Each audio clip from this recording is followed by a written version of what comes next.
प्रजापति और आप देख रहे हैं मेरा यूट्यूब चैनल। आज मैं आपको बताऊंगी एसएसटी के लेसन प्लान कैसे बनते हैं। ये फ्रंट पेज है,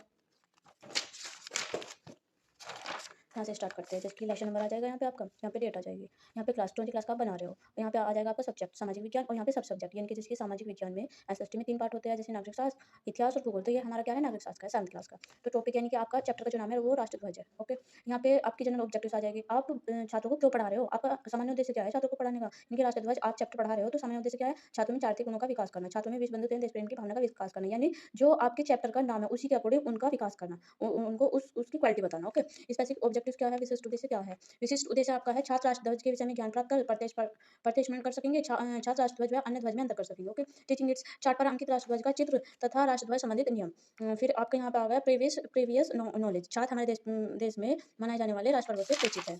फिर इधर है आपका प्रस्तावना यानी कि इंट्रोडक्शन, शिक्षण बिंदु, टीचिंग पॉइंट्स में प्रस्तावना आ जाएगा, इंट्रोडक्शन होता है सब कुछ स्टार्टिंग में। फिर आपका यहाँ आ जाएगा teaching objectives with specification in behaviour terms, इनके छात्रों के पूर्व ज्ञान के आधार पर नवीन ज्ञान जोड़ना, इनके पहले उस टॉपिक के बारे में, उस चैप्टर के बारे में छात्रों को कुछ ज्ञान है या नहीं, वो कुछ जानते हैं तो उसके हम वो जानने के लिए हम क्या करेंगे, उनसे छोटे-छोटे क्वेश्चन करेंगे। जैसे कि भारत में स्वतंत्रता से पहले किसका शासन था, जैसे कि अंग्रेजों का था।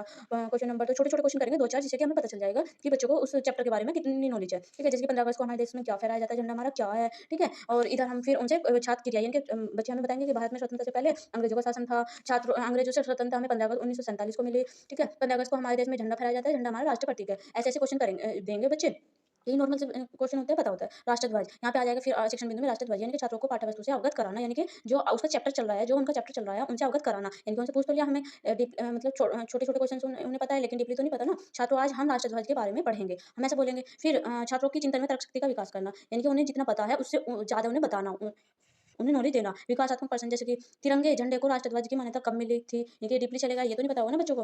तो फिर हम यहाँ से राष्ट्रध्वज आ जाएगा, सेम छात्रों को ज्ञान से जोड़ना आ जाएगा। बाकी फिर हम बच्चों को हम बताएंगे कि हमारे देश के राष्ट्र प्रतीक देश की एकरूपता को प्रदर्शित करते हैं। 22 जुलाई 1947 को तिरंगा को झंडे की मान्यता मिली। ठीक है, फिर इधर क्या हो रहा है, इधर आप यहाँ पे आप डायग्राम बना सकते हो, यानी कि चित्र, आप तिरंगे का चित्र बना सकते हो, यहाँ पे लगा सकते हो। फिर आंसर में 22 जुलाई 1947 को राष्ट्रध्वज को मान्यता मिली। छात्र ध्यानपूर्वक सुन रहे हैं यहाँ पे, क्योंकि टीचर यहाँ पे बता रहे हैं ना, विकासात्मक पर्सन है तो यहाँ पे छात्र सुन रहे हैं। फिर इधर प्रश्नोत्तर विधि, ये प्रश्नोत्तर विधि है तो आ जाएगी, कथन विधि है, यहाँ पे व्याख्या विधि है, यहाँ पे व्याख्या हो रही है। फिर इधर है, इधर तुम्हारा राष्ट्रध्वज है, छात्रों को नवीन ज्ञान से अवगत करा रहे हैं और उसके बारे में बता रहे हैं कि राष्ट्रध्वज में हमें 3 रंग होते हैं, केसरी होता है, ग्रीन होता है, व्हाइट होता है, उनका क्या प्रतीक है। तो इस तरीके से डीपली बता रहे हैं। फिर छात्रों की चिंतन में तर्क शक्ति का विकास करें, यहाँ पे डीपली क्वेश्चन आप उन बता रहे हैं कि हमारे देश का राष्ट्रीय चिन्ह कहाँ से लिया गया, यानी कि चिन्ह क्या है वो तो बच्चों को पता है, लेकिन कहाँ से मिला है ये नहीं पता, तो उसके बारे में डीपली बता रहे हैं, टीचर्स बता रहे हैं। हमारे देश का राष्ट्रीय चिन्ह सारनाथ में अशोक के लार से लिया गया है, भारत सरकार ने 26 जनवरी 1950 को इसे राष्ट्रीय चिन्ह की मान्यता दी। ठीक है, यहाँ पे क्या कर रहे हैं, छात्र ध्यानपूर्वक सुन रहे हैं, क्योंकि यहाँ पे डीपली टीचर्स बता रहे हैं, जो उन्हें नहीं पता सारनाथ में अशोक के लार से लिया गया है, ये भी छात्र ध्यानपूर्वक सुन रहे हैं यहाँ पे।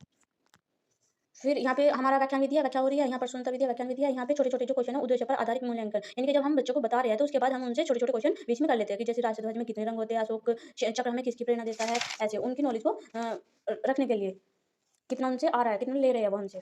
अशोक चिन्ह छात्रों के ज्ञान का विकास करना, भारत सरकार ने 26 मान्यता प्रदान की गई है, ये चिन्ह ऐसे-ऐसे बता रहे हैं डीपली उसके सारनाथ के बारे में। फिर यहाँ पे छात्रों की चिंतन शक्ति का विकास करें, यहाँ पे राष्ट्रगान के बारे में आ गया, फिर छात्रों को ज्ञान का बोध कराना। फिर यहाँ पे राष्ट्रगान में कितने पद होते हैं, ठीक है, ये भी बच्चों को नहीं पता होगा, ये भी डीपली क्वेश्चन है। राष्ट्रगान को सर्वप्रथम कहाँ गाया गया था, किसने गाया था, उसके बारे में हम यहाँ पे व्याख्या कर रहे हैं टीचर्स। राष्ट्रध्वज और राष्ट्र चिन्ह की तरह राष्ट्रगान भी मुख्य है। राष्ट्रगान हमारा जनगण मन है, इसके रचयिता रविन्द्रनाथ टैगोर है, यह गान हमारे राष्ट्र एकता का प्रतीक है। ठीक है, तो यहाँ पे क्या हो रहा है, यहाँ जहाँ टीचर उन्हें बता रहा है, डीपली बता रहा है, आंसर बता रहा है अपने आप, तो वहाँ पे क्या कर रहे हैं, बच्चे ध्यानपूर्वक सुन रहे हैं। तो लिखेंगे छात्र ध्यानपूर्वक सुनेंगे। राष्ट्रगान में 5 पद होते हैं, छात्र निरुत्तर है, क्योंकि छात्रों को नहीं पता कि कितने पद है, तो हम बता रहे हैं, तो यहाँ पे छात्र निरुत्तर है, हमने क्वेश्चन किया है लेकिन छात्र निरुत्तर है, वो उत्तर नहीं दे पा रहे, छात्र ध्यानपूर्वक सुन रहे हैं। यहाँ पे व्याख्यान विधि हो रही है, यहाँ पे प्रश्नोत्तर विधि, ये प्रश्न की है, यहाँ पे व्याख्यान विधि। फिर यहाँ पे मूल्यांकन है, मूल्यांकन है भारत सरकार ने राष्ट्र चिन्ह को मान्यता कब दी। ठीक है, सत्यमेव जयते का अर्थ बताइए, ये भी क्वेश्चन कर दिया। फिर यहाँ पे आ जाइए, यहाँ पे राष्ट्रगान के बारे में लिख दिया, यहाँ पे छात्रों को ज्ञान का बोध करा है राष्ट्रगान के बारे में। तो राष्ट्र चिन्ह के निचले भाग में एक चक्र बना होता है, ये बता रहे राष्ट्र पर्व अथवा बड़े उत्सव पर गाया जाता है राष्ट्रगान। ठीक है, 15 अगस्त 26 जनवरी ऐसे और सबसे पहले इसे 27 दिसंबर 1911 को भारतीय राष्ट्रीय कांग्रेस के कोलकाता अधिवेशन में गाया गया था। ठीक है, फिर यहाँ पे सैंपलेट कार्य आ गया, ये हमने सैंपलेट दर्शाया यहाँ पे, और उसमें जैसे कि हम डेट शो करते हैं, क्लास टाइम वगैरह, विषय हमारा सामाजिक विज्ञान, विषय नागरिक शास्त्र, प्रकरण इनके चैप्टर का नाम राष्ट्रध्वज है। फिर छोटे-छोटे क्वेश्चन लिख देंगे, इस पे बच्चों से पूछेंगे जो हमारा राष्ट्रगान कौन सा है, राष्ट्रगान में कौन कितने पद है, ऐसे छात्रों के ज्ञान का स्थायीकरण के लिए विकास करना। ऐसे हम स्थायीकरण का विकास कर रहे हैं, छात्रों का राष्ट्रगान लिखकर लाएंगे, ये हम उन्हें देंगे होमवर्क में। छात्र ध्यानपूर्वक सुनेंगे, यहाँ पे छात्र अपनी पुस्तिका में लिख कर लेकर आएंगे, यहाँ होमवर्क में दिया है हमने। फिर यहाँ है छात्र अपनी नोटबुक पुस्तक में लिख कर लाएंगे, यहाँ व्याख्यान विधि, यहाँ पर लेखन विधि, क्योंकि हमने होमवर्क दिया है। फिर यहाँ पे हम फिर एलिवेशन